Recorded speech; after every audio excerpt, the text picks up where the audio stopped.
Oh, hey, welcome to the show. It's Bill in the kitchen today, and we've got a great topic for this week's show, how what you eat makes a difference about how you feel physically and mentally. Plus, later on, Jess and I are going to have an epic, friendly battle in the kitchen. Good looking hamburger, Jess. You're doing a great job. Wait a minute, wait a minute. This is mine now. This is mine now. So stick around. All that and more is coming up. We're getting through this together.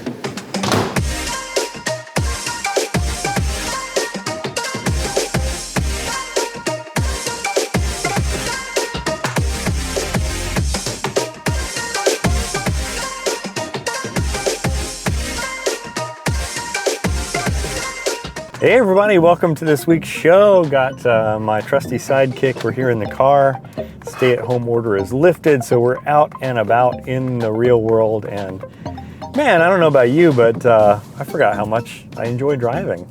And it's been so long, I haven't put gas in this car in like a month or more.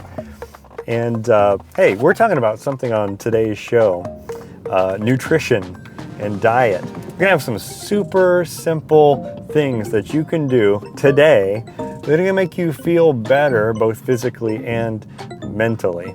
And I like to think of it like this car. This car runs best when you fuel it with what it's designed to run on. If I had come out of the stay-at-home quarantine period forgetting that you put gas in a car and I filled it up with Kool-Aid or Jello Jigglers or water or whatever, it probably wouldn't run that well, and in fact it'd probably break down rather quickly.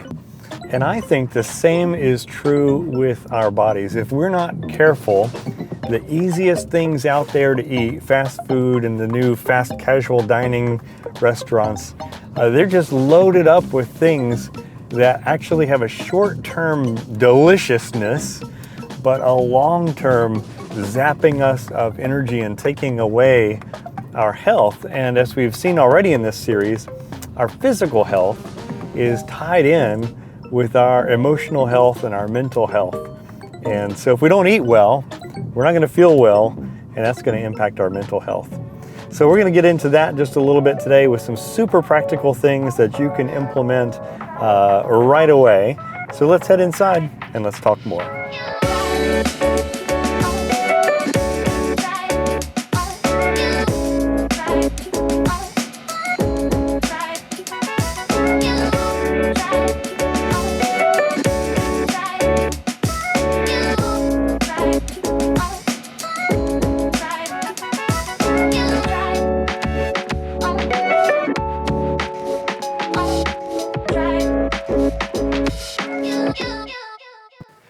All right, we have got such a great show today, and I'm going to get right to our interview because I'm so excited to introduce you to Linda DLO. She's a doctor of osteopathic medicine, so she's an expert in the things we're going to be talking about today, and she's a leader in her field.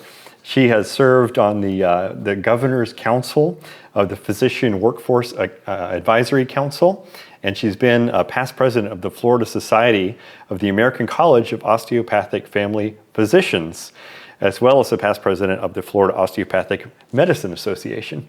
So, Linda, especially with regard to this pandemic in which we find ourselves right now, nutrition is especially important.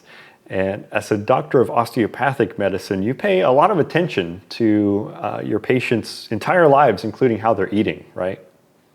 Absolutely. I mean, that's the whole osteopathic concept, is treating the whole patient, mind, body, and spirit. And all of those things interrelate with sleep, diet, exercise, rest, all of it plays into factors of keeping us and maintaining us at our optimal health.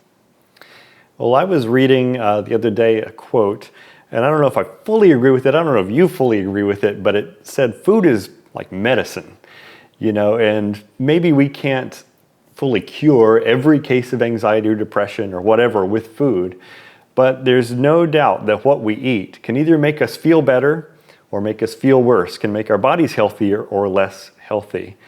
And, today we're just talking about how can we eat better in order to improve our lives. And maybe I want to start with the most simple and easy to apply thing there is, which is water. Hydration. Maybe talk a little bit about the importance of staying hydrated. Water is absolutely crucial. And so many people these days are drinking everything except for water, although actually we've gotten a little better with bottled water now. But, things like soda and even fruit juices that aren't pure, they're just not that healthy. One soda a day, even if it's diet soda, can increase the likelihood of diabetes as much as sixfold.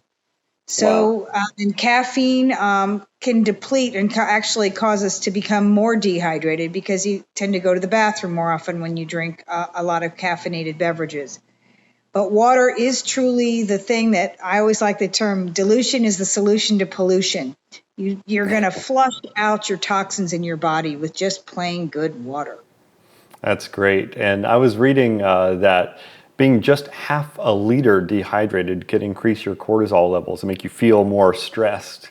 And in addition, the symptoms of dehydration kind of mimic the symptoms of anxiety, increased heart rate, nausea, fatigue. And so they kind of play into each other. I think it exacerbates for someone who's anxious. It makes it even worse. And especially in Florida, we have a lot of heat here and sun and sweating going on, and it's very easy to get dehydrated, and you can really do a number on yourself and get quite sick from that. Now let's get into food a little bit. And when I first started seeing you, you immediately laid into me, but in a good way, about what I was eating, because I was not eating very well. I was eating out a lot at these casual fast food restaurants, a lot of processed foods, a lot of sugars, which is still something that I love. You would prefer that people not do that. Maybe talk about why. Well, the whole foods are the best foods. They're unadulterated and they're healthier. If you have the ability to get fresh vegetables and have fresh foods of different colors and different varieties, then that's obviously the best. When things are processed, you're adding chemicals and bad stuff that you're putting into your body, which affects it, forms free radicals and damages your blood vessels and makes your liver work harder, builds up insulin resistance, and makes you more prone to diabetes and other illnesses. So anytime you can have fresh prepared food that you make yourself, that is whole food, that's going to be much healthier for your body. And when you eat that stuff, you feel good about yourself because you're eating good, healthy food too. So it's a win-win to try to eat healthier. It makes you feel better physically and mentally to eat healthy foods. No guilt. If you're eating a bunch of junk and you're eating a bunch of junk, we tend to get guilty over it, and not feel good about ourselves. Yeah, I think portion control is also easier when you're preparing your own meal. At restaurants today, the portion sizes are out of control.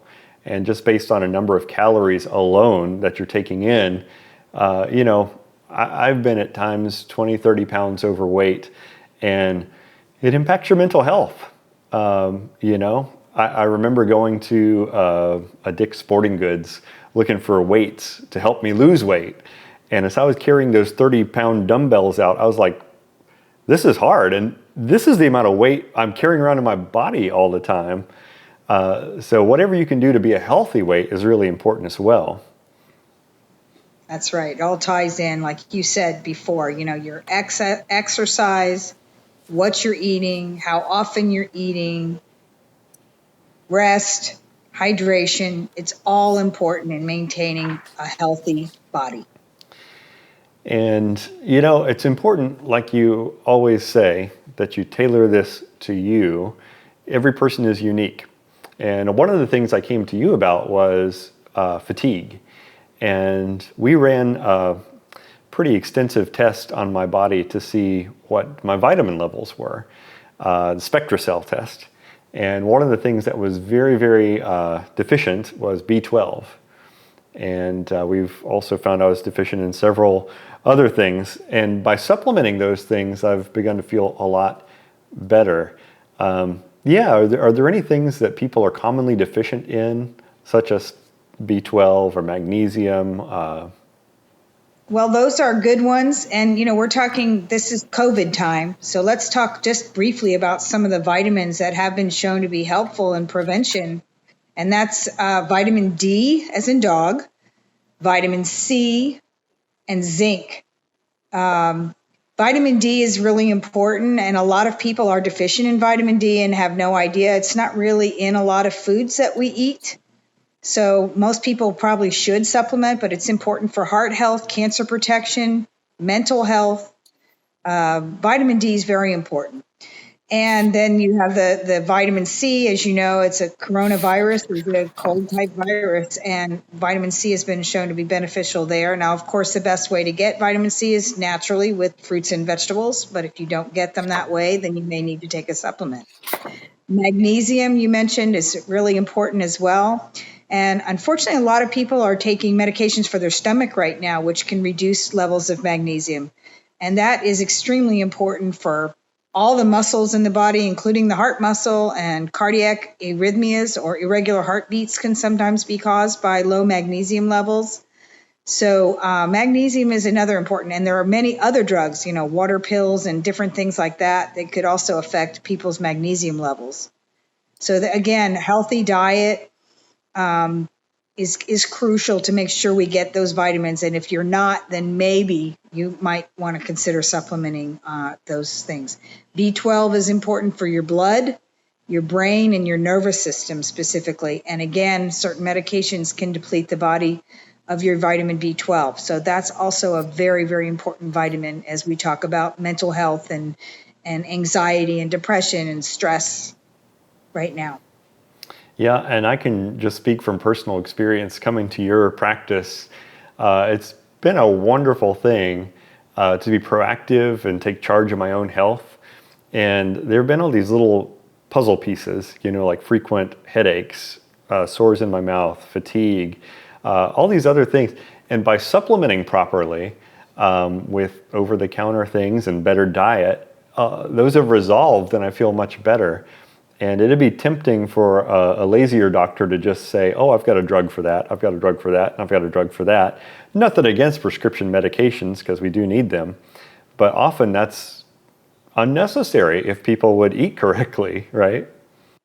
If they eat correctly and they're willing to make the changes,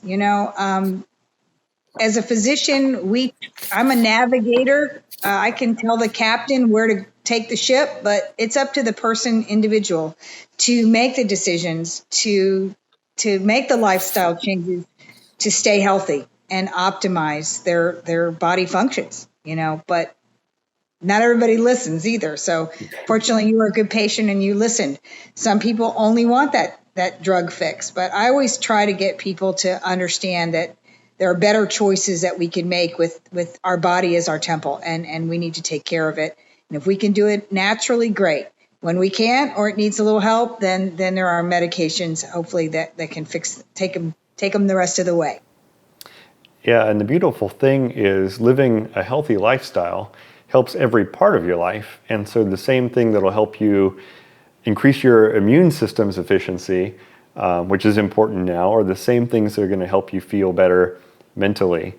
And maybe a good place to close is again with this idea that you have to know yourself. You have to be familiar with your own physiology and take the time to invest in yourself. One of the things I did to invest in myself was have a full battery of allergy testing, which turned up a huge surprise that I was allergic to citrus, to orange.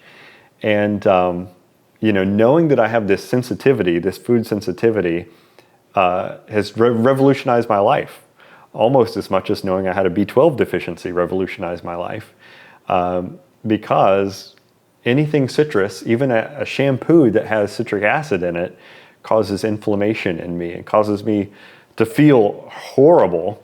And so I think, again, anything you can do to learn about your physiology is time and money well spent. Absolutely. And sometimes it can be tricky figuring out what the real cause of things are. And that's That's why I have to look at all these different aspects and the whole person. I think it's great to have this holistic approach, this person-centered approach like we've been talking about today. And hopefully everybody watching will consider, a small step they could take in how nutrition could help their life. All right, Linda, thanks for joining us so much. Thanks for having me. And now it's time to end the show, putting everything we've learned into practice, or kind of. We're heading into the kitchen with a special challenge. Jess, you ready for a cooking challenge? Draw 2 mystery ingredients out of the hat. And my 2. All right, time for the big reveal. I got raspberries and queso. Yeah, baguette and hamburger. All right, we got an hour. Let's get to this. We'll be here the entire hour trying to get this bag resealed.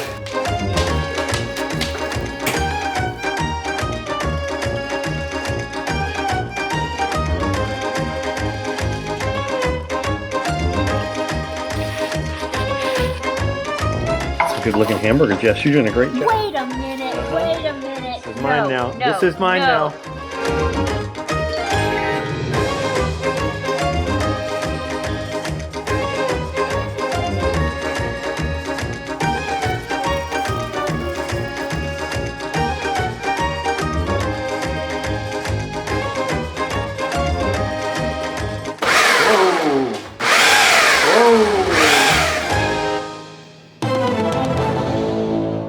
What do we have?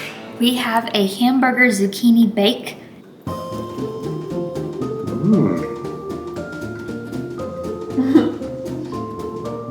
Wow. Here we have gourmet taco salad. Oh, thank you, Chef Paul. Not bad. Just when you thought it was over, the bonus. I made a dessert. I made a dessert. Whoa, what is it? That's the knockout punch.